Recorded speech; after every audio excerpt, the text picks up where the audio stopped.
tampilkan juga tadi, ternyata siswa ibu satu orang tidak turun atas nama Anissa karena keterangan sakit ya. Semua hadirlah ceritanya. Punya jumlah 4 orang sekarang. Nah, tema kita hari ini yaitu atau materi kita pengembangan diri untuk pelayanan sesama. Baik.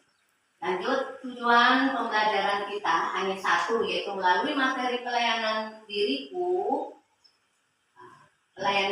untuk pelayanan sesama, siswa dapat belajar bersyukur dalam kisah hidup Nick Bujicik. Nanti kita akan melihat itu ke belakangnya. Dan kemudian bertanggung jawab dalam berbagai bentuk pelayanan, mampu menjelaskan dan seterusnya. Ibu juga sudah sharing di grup, kalian juga sudah pelajari 1-2 hari yang lalu. Dan itu sudah kebiasaan saya sebagai guru kalian supaya sebelum belajar sudah ibu share materi supaya ketika belajar tidak ada kata baru.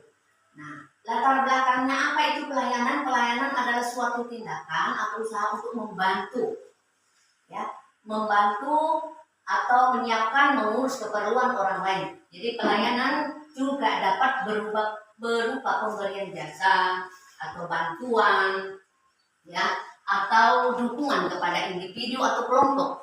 Nah, tujuan dari pelayanan atau tujuan utama dari pelayanan ini adalah untuk memenuhi kebutuhan atau keinginan orang lain sehingga mereka merasa terbantu dan dihargai. Nah, ciri-ciri pelayanan yang baik bagaimana?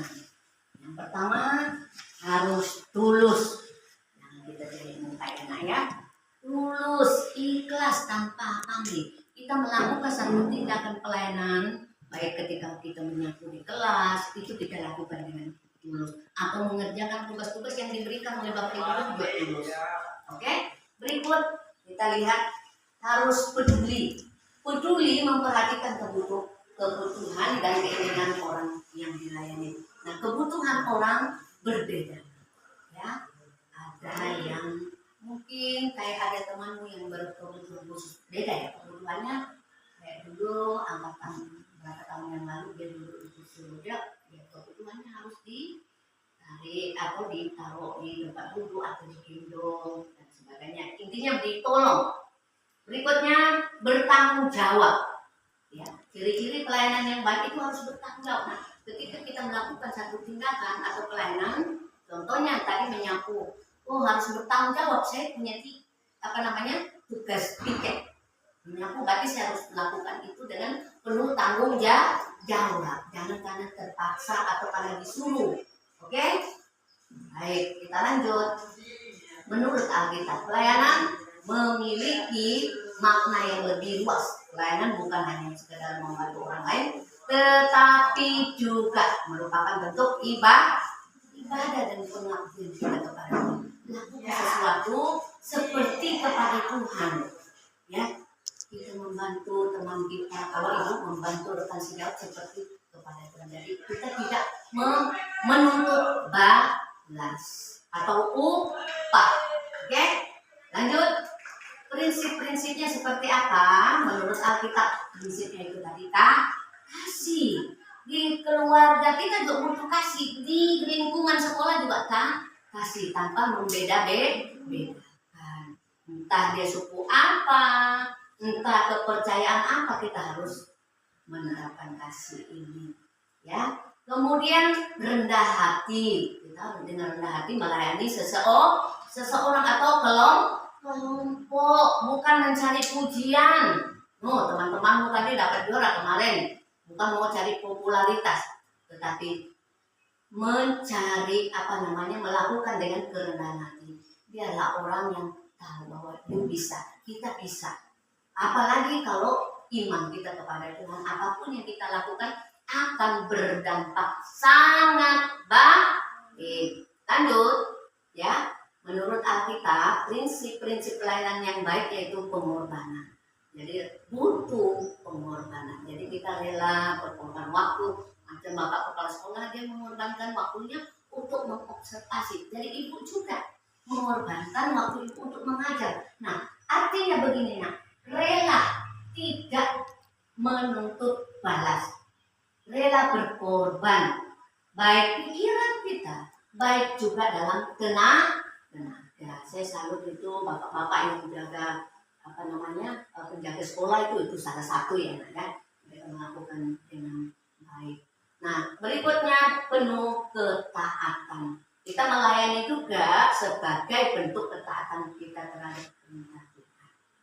Ya, jangan mudah menyerah. Kalau ketika dapat tantangan, dapat tantangan mengerjakan tugas, jangan menyerah dulu nak. Banyak solusi. Di Google, buka Google, ChatGPT, Gemini, ya, EKP, banyak. Ada 78 lebih, ya, aplikasi AI yang kalian bisa gunakan, bukan hanya untuk Bapak Ibu guru, tetapi juga untuk siswa, untuk belajar lebih baik. Nah, contoh pelayanan yang dilakukan di dalam Alkitab, Yesus Kristus teladan kita. Kemudian juga para rasul, kemudian orang-orang kudus, gitu ya. Lanjut. Nah, tujuan pelayanan menurut Alkitab, tentu yang pertama memuliakan Tuhan, bukan tadi mencari popularitas ya. Tujuan utamanya supaya Tuhan dimuliakan.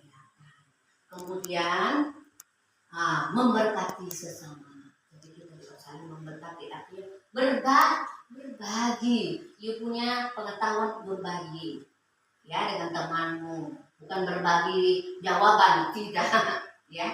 Kita berbagi pengetahuan. Macam Bapak Ibu guru juga begitu. Kalau Bapak ini dapat pengetahuan, dia berbagi dengan kita. Begitu ya, saling berbagi untuk yang pertama yaitu membangun kerajaan Allah. Jadi pelayanan adalah bagian dari upaya untuk mewujudkan kerajaan Allah di bumi. Itu. Nah, sebagai kesimpulan dari pelayanan adalah bagian penting dari kehidupan orang Kristen. Melalui pelayanan kita dapat menunjukkan kasih kepada Tuhan, juga kepada sesama, serta berkontribusi dalam membangun kerajaan Allah. Berikutnya kita lihat contoh penerapan pengembangan diriku untuk pelayanan kepada orang lain. Contohnya Nick Vujicic, kita lihat di sini ya. Nick Vujicic tidak memiliki kedua tangan, juga tidak memiliki kedua kaki. Namun kita lihat di sini ya, ia mampu memainkan perannya sebagai yang berkebutuhan khusus, memain alat musik, berenang, juara dia dapat juara, makan, minum, dan melakukan segala sesuatu dengan baik seperti orang normal ya. Ibu sudah share ini linknya di grup. Ini kalian sudah tonton belum? Sudah. Kan 2 hari yang lalu Ibu share. Biasa begitu Ibu. Sebelum belajar Ibu sudah share materi sebelum masuk di kelas. Jadi Nick Vujicic juga sudah berkeluarga, punya istri, punya anak, seperti kita layaknya yang normal. Berikutnya kita lihat refleksi dalam kehidupan kita. Nah, Nick Vujicic adalah sosok motivator buat kita yang sangat baik, bukan hanya untuk remaja Kristen, untuk siapapun yang menonton video. Teladan, meskipun dia mengalami kekurangan, tetapi dia juga mampu bersyukur. Ya, ini Ibu mau tekankan, apapun yang kita miliki harus mampu bersyukur. Ya, bersyukur bisa hadir hari. Bersyukur pertama karena ibunya masih punya nafas. Ada yang jual nafas nggak? Nggak ada kan? Semua karena anugerah Tuhan. Itu dulu kita syukuri. Karena Tuhan memberikan nafas, kesehatan bagi kita. Dan remaja Kristen semestinya mampu melakukan seperti tokoh tersebut, yaitu Nick Vujicic. Melakukan banyak hal. Disiplin sesuai dengan kesepakatan kelas kita. Kesepakatan kelas kita apa nak? Siswa tepat waktu mengerjakan tugas yang diberikan oleh guru, bukan hanya guru-guru agama, bukan guru agama saja, bukan ibu aja, tetapi guru-guru yang lain. Itu salah satu kesepakatan kelas kita. Dan ini ya, ini sudah kita tempel di dinding, oke? Baik. Pun ada di belakang sudah ditunjukkan di situ. Kemudian tidak melanggar tata tertib sekolah. Ini dalam salah satu bentuk disiplin positif. Jadi, yuk tepat waktu ke sekolah juga disiplin. Oke? Yuk tepat mengerjakan tugas Bapak Ibu guru juga disiplin. Sholat untuk yang Muslim. Kalau untuk yang Kristen apa? Ibadah, berdoa, baca Alkitab.